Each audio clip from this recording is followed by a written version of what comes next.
창원 봉암 연립주택의 주민 안전을 위해 창원시가 이주 대책을 마련했습니다. 하지만 주민들은 보상이 먼저라며 이주를 거부하면서 안전 우려가 커지고 있습니다. 부산과 경남을 하나로 합치는 행정통합 논의가 최대 전환점을 맞았습니다. 찬성 여론이 처음으로 과반을 넘기면서 통합 작업에 속도가 붙을 것이란 전망이 나오는데 현실적 제약도 만만치 않습니다. 영유아 교통안전을 강화하기 위해 지난해 전국에서 처음으로 영유아 보호구역인 김해 병아리존이 설치됐습니다. 현장 효과가 확인되면서 추가 설치 필요성에 대한 얘기도 나오고 있습니다. 안병구 밀양시장이 7일 기자간담회를 열고 올해 시정 계획을 발표했습니다. 기회와 활력, 실감나는 밀양을 슬로건으로 시민이 체감할 수 있는 시정을 펼치겠다고 밝혔습니다.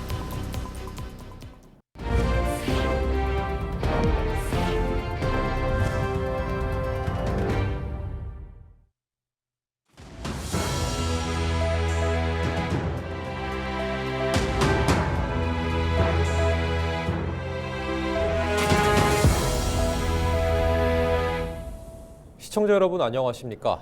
헬로티비 뉴스입니다. 지난해 정밀 안전진단에서 최하위 등급을 받은 창원 봉암 연립주택의 붕괴 위험이 여전히 해소되지 않고 있습니다. 창원시가 임대주택 제공 등 이주 대책을 내놨지만 주민들은 보상이 우선이라며 이주를 거부하고 있어 대책은 제자리 걸음입니다. 보도에 표영민 기자입니다.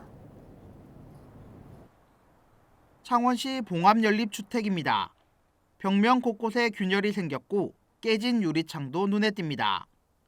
건물 주변에는 출입을 제한하는 안내문이 붙어 있습니다. 이 건물은 지난해 정밀안전진단에서 최하위 등급을 받았습니다. 즉시 사용이 중지돼야 하지만 여전히 사람들이 살고 있습니다. 창원시는 4개 동 38가구에 대해 사용 제한과 사용 금지를 공고하고 이주를 추진해 왔습니다. 하지만 실제 이주한 가구는 8가구에 불과합니다. 40년 넘게 이곳에 살아온 김경자 할머니는 난방이 제대로 되지 않는 방에서 전기장판 하나에 의지해 겨울을 나고 있습니다. 김 할머니처럼 대부분의 주민들은 떠나고 싶어도 경제적 여건과 보상 문제로 쉽지 않다고 말합니다. 보상이 너무도 진짜 참 힘들어서 보태갖고 제가 그 능력도 못 되는 사람이 나이가 이래 되니까 모인 돈이 있으면 얼마든지 먹고 하지 뭐 말라고 하겠습니까? 창원시는 이주 가구에 대해 150만 원의 이사비를 지원하고 임차비의 70% 범위에서 최대 1,000만 원까지 전세자금 융자 연계를 제시했습니다. 그러나 빚을 전제로 한 지원책에 고령자와 저소득층에게는 현실적인 대안이 되지 못하고 있습니다. 실제로 전세자금 융자를 신청한 주민은 단 한 명도 없습니다. 이에 창원시는 주민 이주를 설득하기 위해 공문을 발송하고 현장을 방문해 안전점검을 하고 있으며 주민들을 직접 만나 이주를 독려하고 있다고 밝혔습니다. 붕괴 위험 속에서도 여전히 사람들이 살고 있는 봉암 연립주택. 주민 안전을 최우선으로 한 현실적인 대책 마련이 시급해 보입니다. 헬로티비 뉴스 표영민입니다.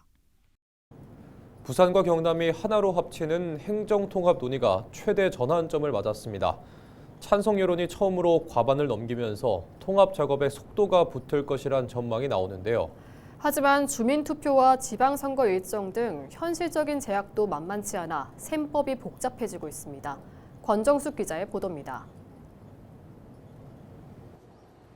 지지부진하던 부산 경남 행정통합 민심이 요동치기 시작했습니다. 공론화위원회 최종 여론조사에서 찬성 의견은 53.6%로 과반을 넘어섰습니다. 2023년 30%대에서 20%포인트 넘게 급증하며 경제 수도에 대한 시도민의 기대가 반영됐다는 분석입니다. 통합되면 인구 800만에 육박하는 대규모 광역 자치단체가 탄생합니다. 공론화위가 13일 최종 의견서를 제출하면 통합을 향한 실질적인 결단은 양 시도지사에게로 넘어갑니다. 국토 균형 발전의 신호탄이 부산 경남의 행정 통합을 통해서 우리나라의 정말 국토 균형 발전이 이루어지기를 바라는 뜻에서 그 시기를 하루빨리 앞당겼으면 안 좋겠나 하는 게 개인적인 생각이고 그 시도민의 뜻이 아닌가 그런 생각을 해봅니다. 통합 필요성에 대한 공감대가 형성되면서 이제 논의의 초점은 찬반이 아닌 시기와 방식으로 옮겨갔습니다. 부산 경남 행정 통합은 강력히 좀 추진할 필요가 있다고 생각을 합니다. 경남 도지사와 긴밀히 협의를 해서 저희가 더 속도를 붙일 수 있으면 속도를 붙이고 또 시민들의 그 공론을 긍정적인 방향으로 모으기 위해서 우리가 최선의 노력을 할 것입니다. 반면 경남은 신중합니다. 대한민국에 처음 있는 광역자치단체의 통합이기 때문에 시간을 빨리 하는 게 그렇게 중요한 것은 아니다. 오히려 제대로 된 통합과 제대로 된 통합된 자치단체의 자치권이 보장되는 그런 모습을 가져와야 되겠다. 사실 뭐 못할 건 없습니다만 물리적으로 빡빡한 시간이 아닌가 저는 그렇게 생각합니다. 주민투표를 진행하는 부산 경남 행정통합 때문에 주민투표법상 지방선거 60일 전인 오는 4월 3일 이전에 투표를 마쳐야 하는데 특별법 제정과 국회 통과 등 절차가 촉박해 당장 통합단체장 선출은 어려울 수 있다는 예측도 나오고 있습니다.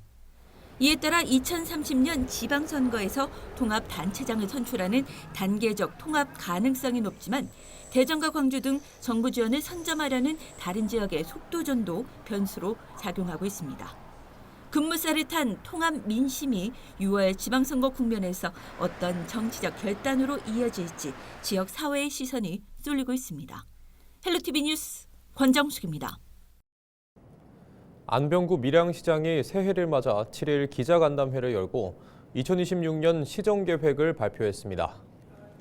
안병구 밀양시장은 기회와 활력, 실감나는 밀양을 시정 슬로건으로 내걸고 시민들이 체감할 수 있는 보육과 복지, 경제정책 등을 추진할 계획이라고 밝혔습니다. 안 시장은 지난해 인구 10만 명이 붕괴되면서 인구 감소 문제를 어떻게 극복할 것인지는 과제로 남았다고 밝혔습니다. 반면 밀양의 생활 인구는 월 47만 명에 달한다며 이는 전국 인구 감소 지역 가운데 상위권을 기록하고 있어 생활 인구 도시로 자리매김하고 있다고 강조했습니다. 또 밀양시 최대 난제인 폴리텍 대학 유치와 관련해선 현재 행정적인 절차를 추진 중이며 3월까지 완료가 되지 않을 시 폴리텍 대학 유치는 포기할 것이라고 밝혔습니다. 최형두 국회의원과 허성무 국회의원이 지방자치 분권 및 지역 균형 발전에 관한 특별법을 공동 발의했습니다. 개정안에는 시였다가 행정통합 이후 구가된 마산 지역도 인구 감소 지역 또는 인구 감소 관심 지역으로 지정할 수 있게 하는 내용을 담았습니다. 현행법은 인구 감소 지역 지정 단위를 시, 군, 구로 규정하고 있으며 자치구가 아닌 행정구의 경우 지정 대상에서 제외되고 있습니다. 창원시 마산 지역의 인구는 인구 감소와 고령화로 지난 2010년 41만 1,600여 명에서 2025년 12월 기준 35만 2천여 명으로 5만 9천여 명이 줄었지만 지방소멸대응기금 등 각종 국가 지원에서 배제됐습니다. 두 의원은 이번 특별법이 통과되면 행정통합으로 인한 배제와 역차별을 해소하는 효과가 있을 것으로 기대했습니다. 이현규 전 창원시 제2부시장이 오는 6월 열리는 지방선거에서 창원시장 출마를 선언했습니다. 이 전 부시장은 7일 기자회견을 열고 실천과 책임의 리더십으로 창원 시민의 행복과 미래 세대가 살아갈 도시의 방향을 제시하겠다고 밝혔습니다. 이어 시민과 함께 지속 가능한 창원, 시민이 중심이 되는 창원을 만들어가겠다고 덧붙였습니다. 창원시가 설 명절을 앞두고 지역사랑 상품권 누비전을 600억 원 규모로 발행합니다. 이 중 470억 원은 모바일로, 130억 원은 지류로 발행하며 할인율은 10%입니다.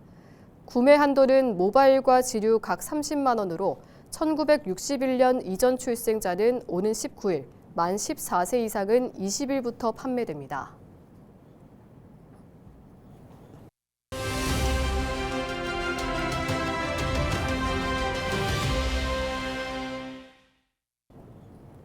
김해시의 영유아 교통안전을 강화하기 위해 지난해 처음으로 전국에서 도입된 영유아 보호구역인 병아리존이 설치됐습니다. 현재 한 곳에서 시범적으로 설치돼 운영 중인데요. 현장 효과가 확인되면서 추가 설치 필요성에 대한 요구도 나오고 있습니다. 자세한 이야기 병아리존 설치를 제안했던 배현주 김해시 의원과 이야기 나눠보겠습니다. 의원님 안녕하십니까? 네, 안녕하세요. 저는 김해시 의원 배현주입니다. 반갑습니다. 네, 지난해 6월 5분 발언을 통해 영유아 보호존, 병아리존 설치를 제안하고 가시적인 성과도 있었습니다. 처음 제안하게 된 배경에 대해서 말씀해 주시죠. 네. 지금 병아리존은 그 기존의 어린이 보호구역 제도의 사각지대를 메우기 위해서 제가 고안을 했는데요. 현행 도로교통법상 정원 100인 이상인 어린이집을 그 보호구역 지정 대상으로 하고 있습니다. 그러나 현실적으로 출생아 수 감소로 인해서 그 기준을 충족하는 어린이집이 많지 않은 것이 사실이죠. 그래서 어린이들이 다니는 그런 통학로지만 법적인 보호구역으로 지정되지 못한 곳이 우리 김해시만 해도 전체 어린이집의 약 90%에 달하거든요. 그 아이가 있는 곳이라면은 적어도 우리 어른들이 먼저 알리고 먼저 보호하자라는 그런 생활 안전 개념으로 병아리존을 제안하게 됐습니다. 네, 현재 장유의 한 어린이집에 병아리존이 설치되어 있는데요. 설치 전과 후 달라진 점과 또 주민들의 반응은 좀 어떻습니까? 네, 제가 생각하기에는 가장 큰 변화는 운전자의 인식인 것 같은데요. 아무래도 병아리존이라는 그런 표식이 생기면서 운전자들 입장에서도 여기에 어린이 시설이 있구나라는 것을 직관적으로 알 수 있게 되기 때문에 자연스럽게 속도를 줄이고 주변을 살피게 됐다라고 생각을 하고요. 그리고 주민들 반응도 나쁘지 않은 게 왜냐하면 주차 단속이나 과태료와 같이 그런 어린이 보호구역에 부과되는 그런 제재들이 들어가지 않는 그런 자율형 안전 공간이기 때문입니다. 그리고 학부모님들께서도 항상 불안하게 아이들을 통학시키다가 병아리존이라는 그런 개념이 생겨서 우리 김해시가 전국에서 최초로 또 이런 개념을 도입해서 우리 아이들의 안전을 또 보호하게 해주구나 이런 생각을 하시는 것 같아요. 그래서 안도감으로 조금 많이 좋아하시는 것 같습니다. 네, 과태료 처분 없이도 안전이 확보가 된다는 평가를 받으면서 확대 설치에 대한 요구가 많은데 어떻게 보십니까? 네. 일단은 병아리존이 지금 시범 사업으로 한 군데만 설치됐었는데 거기서 그칠 것이 아니라 김해형 어린이 통학로 안전 모델로 키워가야 된다고 생각을 하고요.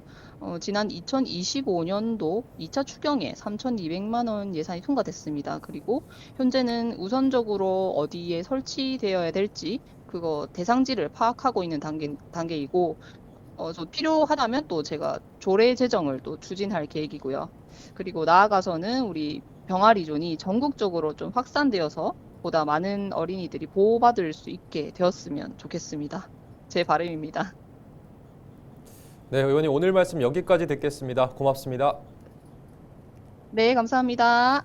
네, 지금까지 배현주 김해시 의원과 함께 김해 병아리존과 관련해 짚어봤습니다.